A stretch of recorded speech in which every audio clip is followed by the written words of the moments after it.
మిత్రులారా, ఈరోజు आखिर में उसी में आ जाएंगे। शुरुआत तो इधर से करने दो। आरामगढ़ फ्लाईओवर ప్రారంభోత్సవ కార్యక్రమానికి ఎంఐఎం పార్టీ అధ్యక్షులు,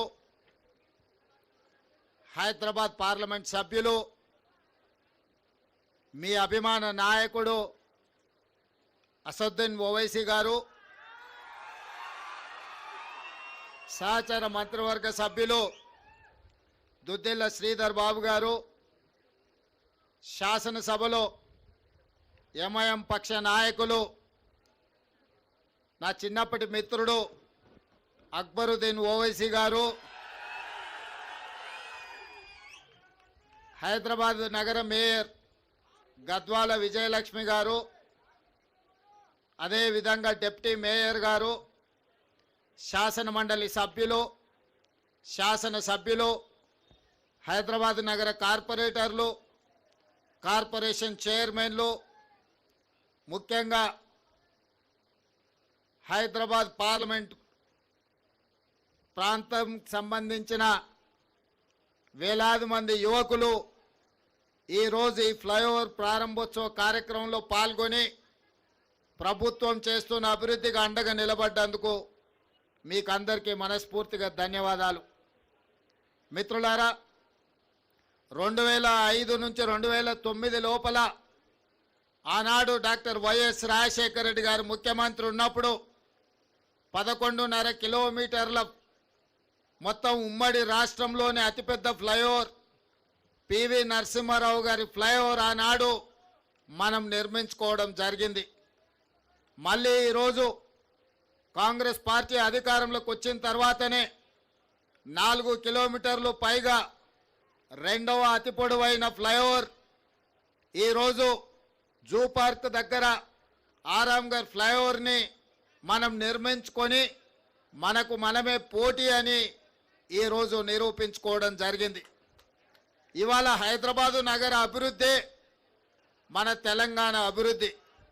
ఈ హైదరాబాదు నగర అభివృద్ధి కోసం మన ప్రభుత్వం వచ్చినప్పటి నుండి ప్రణాళికలు చేసి, ప్రణాళికలలో భాగంగా రోడ్ల విస్తరణ, మెట్రో రైల్ నిర్మాణం, తాగునీటి సమస్యల పరిష్కారం, అదేవిధంగా శాంతి భద్రతల పరిరక్షణ, నిరుద్యోగ యువకులకు ఉద్యోగ ఉపాధి అవకాశాల కార్యక్రమాలన్నిటిని కూడా తీసుకొని ఒకటొక్కటిగా పరిష్కరించుకుంటూ ప్రజాప్రతినిధుల చేత చర్చ చేస్తూ ఈ సమస్యలను అన్నిటిని కూడా పరిష్కరించుకున్నాం.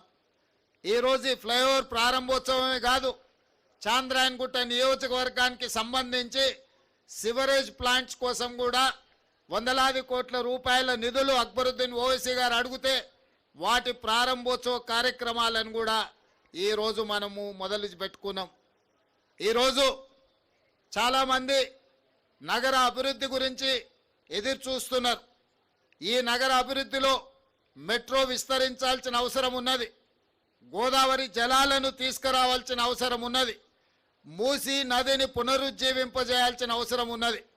ఆనాడు నిజాం సర్కార్ 1908లో వరదలు వచ్చినప్పుడు హైదరాబాదు నగరంలో వేలాది మంది చనిపోయినప్పుడు ఆ రోజు మోక్షగుండం విశ్వేశ్వరయ్యను ఒక ఆర్కిటెక్టుగా, ఇంజనీర్గా నియమించి ఉస్మాన్ సాగర్, హిమాయత్ సాగర్ను నిర్మించడమే కాకుండా వకారాబాద్ నుంచి వచ్చే మూసా, ఈసా నదుల యొక్క వరదల్ని నియంత్రించి హైదరాబాద్ నగరానికి తాగునీటి సమస్యను పరిష్కరించడమే కాకుండా ఈ హైదరాబాద్ సిటీని లేక్ సిటీగా, లేక్స్ అండ్ రాక్ సిటీగా ప్రపంచంలోనే ఒక గొప్ప పేరు నిజాం సర్కార్ ఆనాడు హైదరాబాద్ నగరానికి తీసుకొచ్చిండు. ఇవాళ ఆనాడు నిజాం చేసిన అభివృద్ధిని పరిరక్షించుకుంటే ప్రపంచ చిత్రపటంలో హైదరాబాదు నగరంతో పోటీ పడే నగరమే లేదు.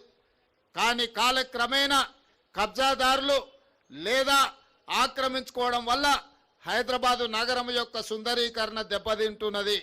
ఈరోజు హైదరాబాదు నగరంలో చిన్న వర్షం వచ్చినా వరదలు వస్తున్నాయి, ట్రాఫిక్ జామ్లు అవుతున్నాయి. వీటన్నిటిని కూడా పరిష్కరించుకోవాలన్న ఆలోచనతోనే ఈ రోజు మన ప్రభుత్వం ముందుకు వెళ్తుంది। भाई बहनों, जो मंच पे बैठे हुए हमारे एमआईएम पार्टी के अध्यक्ष असदुद्दीन ओवैसी साहब, हमारे बचपन के दोस्त, आप लोगों को कितना पता है या नहीं मुझे पता नहीं। 35 साल पहले जब हिमायतनगर में हम अकबरुद्दीन साहब ने जब कॉलेज को जाते वक्त हम लोग सब मिलते थे। मेरा बचपन का दोस्त थे उन्होंने। आज सलार साहब ने जो वादा किया था आप लोगों से जोड़कर ये शहर तरक्की करने के लिए सलार साहब ने जो कोशिश किया, उनके वादों पे आज असदुद्दीन ओवैसी साहब, अकबरुद्दीन ओवैसी साहब ये हैदराबाद तरक्की के लिए जितना मेहनत कर रहे हैं, पूरा दिल लगा के हैदराबाद शहर को आगे ले जाने के लिए कोशिश कर रहा है। उस दिन उर्दू हॉल गली में हिमायतनगर में हम घूमते थे, तब हम नहीं सोचे वो एमआईएम का एमएलए फ्लोर लीडर बनने वाले हैं, हम तेलंगाना के मुख्यमंत्री बनने का। मगर आज के तारीख में उनको बैरिस्टर असदुद्दीन ओवैसी साहब को मुझे ये हैदराबाद शहर को बचाने का, ये हैदराबाद शहर को आगे ले जाने का जिम्मेदारी मिले। आज राजनीति कुछ नहीं, चुनाव हो गए, राजनीति खत्म हो गए। आज हैदराबाद तरक्की के लिए हम लोग दोनों मिलकर एमआईएम पार्टी के साथ कांग्रेस पार्टी जोड़कर हैदराबाद शहर को तरक्की करने के लिए हम लोग कोशिश करेंगे। जिस दिन चुनाव आएंगे उस दिन हम लोग राजनीति करेंगे। मगर एक बार चुनाव खत्म होने के बाद कब सोचे नहीं।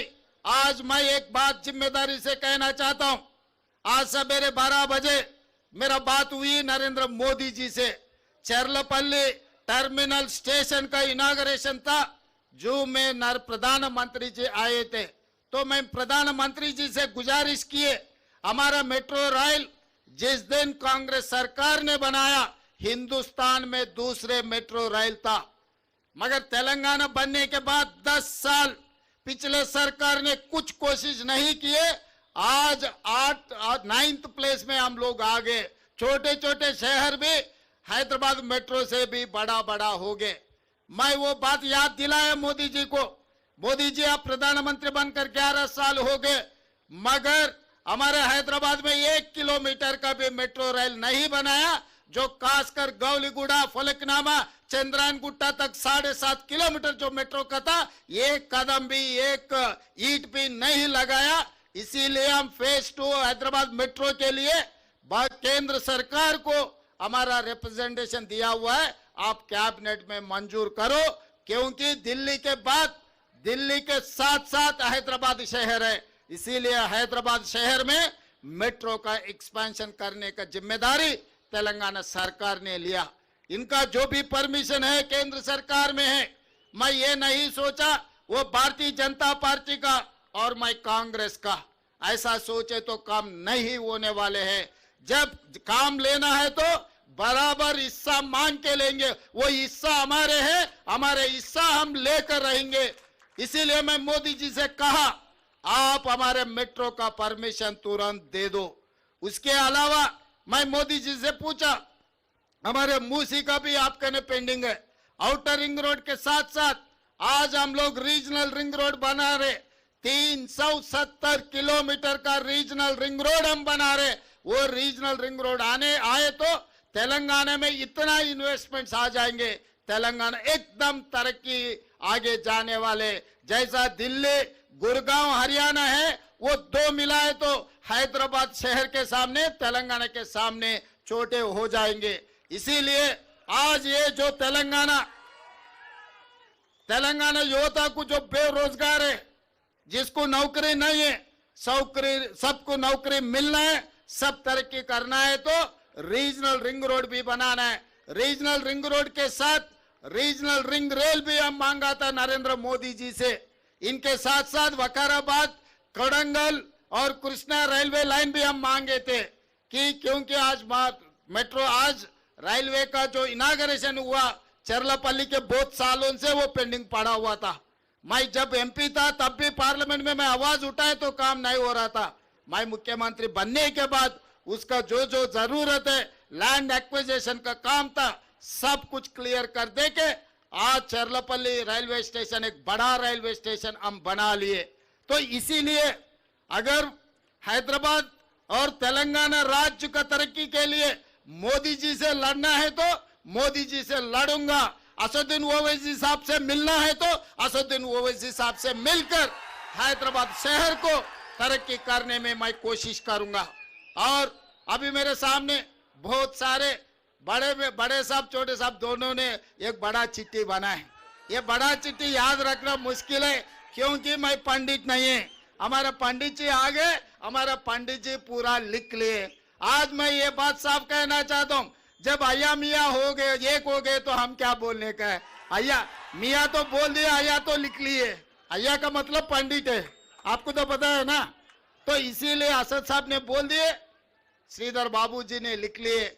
जो भी हैदराबाद शहर के लिए जो पूरा चिट्ठी बनाया, आने वाले दिनों में कुछ दिनों में 11 या 12 तारीख पूरा MIM MLA MPs को सबको सेक्रेटेरिएट में मैं बुलाऊंगा, सब ऑफिसरों को बुलाऊंगा क्योंकि आज यहाँ पर खाली म्युनिसिपल कॉर्पोरेशन के अधिकारी है, चीफ सेक्रेटरी रेवेन्यू डिपार्टमेंट के अधिकारी लोग नहीं है। मैं 11 तारीख या नहीं तो 12 तारीख सेक्रेटेरिएट में मैं पूरा MIM पार्टी नेता लोगों को, MP साहब और MLA लोगों को, सबको MLC लोगों को बुला के ऑफिसरों को बिठा के हैदराबाद शहर के लिए क्या काम करना है, पैसे के लिए कोई सोचने का जरूरी नहीं है। वो ये ओल्ड सिटी बार बार अपने लोग कह रहे ओल्ड सिटी, भाई ये ओल्ड सिटी नहीं है, ये ओरिजिनल सिटी है। इससे पहले मैं चंद्रायन गुट्टा में यही बात कहा, ये पूरा तेलंगाना में जो शहर है, जो सिटी है, जो ओरिजिनल सिटी है वो सिटी है हैदराबाद सिटी। ये हैदराबाद सिटी के लिए, ये ओरिजिनल सिटी के लिए अगर पैसे कम पड़ा तो तेलंगाना सरकार रहने का भी कोई कामयाबी नहीं है, कोई काबिल नहीं है। इसीलिए जो हमारे सरकार में मैं आते ही रोड वाइडनिंग के लिए पैसे दिए, मेट्रो रेल के लिए पैसे दिए, फ्लाईओवर्स के लिए पैसे दिए, सीवरेज ट्रीटमेंट प्लांट बनाने के लिए पैसे दिए। आज मिरालम टैंक में एक अच्छा केबल ब्रिज बनाने के लिए दुर्गम चरू में आप उधर जाके देखना पड़ रहा है। 2 साल के बाद लोग इधर आएंगे, मिरालम टैंकी के ऊपर केबल ब्रिज देखने के लिए पूरा तेलंगाना से कोने कोने से लोग आएंगे। यहाँ ये जू पार्क के साथ साथ मिरालम टैंकी में केबल ब्रिज देखने के लिए लोग इधर हाजिर हो जाएंगे।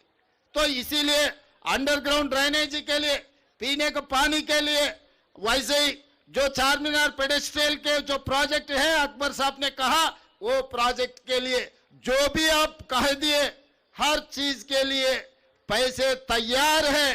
काम करवा लेने का जिम्मेदारी आप लोगों का है क्योंकि पूरा तेलंगाना में इधर उधर घूमने में मैं कभी अगर इधर नहीं देखे तो आप लोगों का जिम्मेदारी है। आप काम करवा लो, पैसे देने का जिम्मेदारी मेरा है क्योंकि ये हैदराबाद शहर से मेरा ज्यादा प्यार है। मेरा गांव यहीं से चंद्रायन गुट्टा बारका से निकले तो मेरा गांव आएंगे। बचपन से मैं इधर ही से आ रहा हूँ, जा रहा हूँ। संतोष नगर से लेकर चंद्रायन गुट्टा तक ओल्ड सिटी में गली गली मुझे पता है। तो ये शहर को जब हम अच्छा करेंगे तभी अपना नाम रोशन हो जाएंगे। बाहर गए तो आप कुछ भी बोलो कोई पहचानते नहीं, मगर हैदराबाद से आया बोले तो सब कुछ पहचानते। अपने पहचान हैदराबाद है।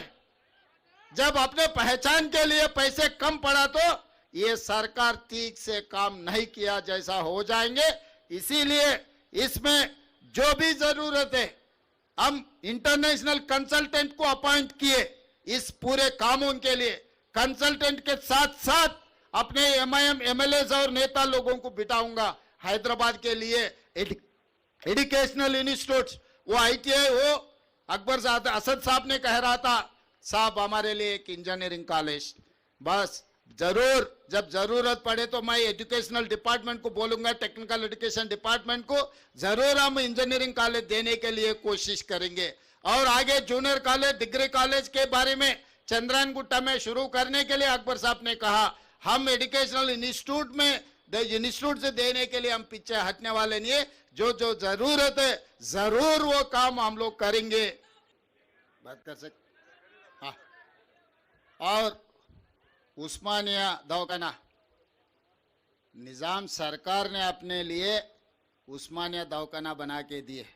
आज उस्मानिया दवाखाना के वहाँ पर हाल देखे तो कोई भी परेशान हो जाएंगे।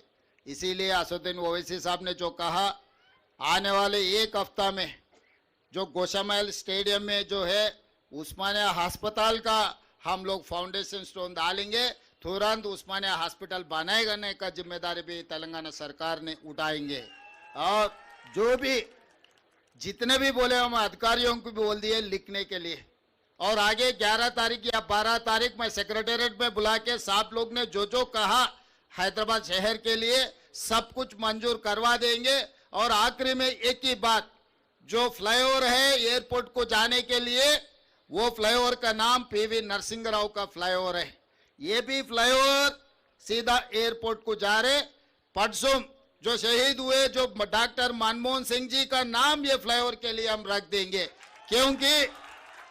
क्योंकि जब पीवी नरसिंह राव जी प्रधानमंत्री थे, डॉक्टर मनमोहन सिंह ने फाइनेंस मिनिस्टर थे। देश के लिए 10 साल प्रधानमंत्री इतना काम किए मनमोहन सिंह जी, उनका नाम याद रखना अपनी जिम्मेदारी है। अपना राज्य जो बनाए, तेलंगाना राज्य ने जो बनाए वो डॉक्टर मनमोहन सिंह जी ने। इसीलिए अपना ओरिजिनल सिटी में मनमोहन सिंह जी का याददाश्त रहना। इसीलिए ये फ्लाईओवर को मैं असदुद्दीन ओवैसी साहब और श्रीधर बाबू जी से गुजारिश करता हूं, ये आप लोग मान लेना, ये इधर ये जो फ्लाईओवर को डॉक्टर मनमोहन सिंह जी का नाम रखेंगे, क्योंकि वो देश का नाम पूरा दुनिया में आगे लेकर गए। उनके नाम याद रखना, क्योंकि मैं फाइनेंशियल डिस्ट्रिक्ट में उनका स्टैच्यू लगा रहा हूं। फिर बाद में बोलेंगे असद साहब ने साहब नया शहर में उनका पुतली लगाया, ओल्ड सिटी में कुछ दिया ही नहीं। इसीलिए ओल्ड सिटी में उनका नाम दे रहा हूं। ये यहाँ जो फ्लाईओवर है मनमोहन सिंह जी का नाम रखेंगे। हमारे म्युनिसिपल ऑफिसरों को भी मैं आदेश दे रहा हूं ये मंच से, ये फ्लाईओवर का नाम डॉक्टर मनमोहन सिंह जी फ्लाईओवर, इसका नाम तय कर दो। और आगे जो करना है, मैं और एक बार कहना चाहता हूं, मैं किसी से मिला, किसी से अगर बात किए तो तेलंगाना राज्य तरक्की के लिए मैं मिलूंगा। तेलंगाना राज्य तरक्की के लिए मैं सबसे मिलकर आगे जाऊंगा। जब जरूरत पड़े जो लड़ना है तो हर कोई भी हो सामने वाले तेलंगाना के लिए मैं लड़ूंगा। तो इसमें कोई कॉम्प्रोमाइज नहीं है। आज जो डेवलपमेंट में हमारे साथ MIM पार्टी हमारे साथ में है, ये डेवलपमेंट के लिए हम लोग दोनों मिलकर भाई जैसा मिलकर हम लोग डेवलपमेंट कर देंगे। हैदराबाद शहर को इतने दिनों से जो नुकसान पहुंचा है वो नुकसान को अभी भर्ती करने का, वो रिपेयर करने का और आगे ले जाने का जिम्मेदारी मैं लूंगा। जो भी आपके तरफ से गुजारिश है, आपके तरफ से दरखास्त है, सब दरखास्त को मैं मंजूर करता हूं। मेरा जिम्मेदारी है ये हैदराबाद, क्योंकि मेट्रो रेल पहले बाहर से बाहर जा रहा था, गच्चीबौली से लेकर आउटर रिंग रोड से लेकर उधर से उधर जा रहे थे। तो आज हम लोग ओल्ड सिटी से, ओरिजिनल सिटी से मेट्रो रेल डाल रहे हैं। तो ज्यादा बोलने का कुछ नहीं है भाई, सब कुछ जो बोलना है बोल दिए। हम ओल्ड सिटी ये यहाँ पर डेवलपमेंट के लिए सब कुछ करूँगा। जितने भी बेरोजगार और मूसी रिवर डेवलपमेंट फॉर, इसमें भी आप लोगों का साथ जरूरी है। हम अच्छा कर देंगे, सबके लिए नौकरी मिलने वाले, हैदराबाद को आगे हम लेकर जाएंगे, तेलंगाना तरक्की करेंगे। मैं इस मौके पे सबको शुक्रिया अदा करते हुए मैं यहाँ मेरा भाषण खत्म करता हूँ। धन्यवाद मित्रों।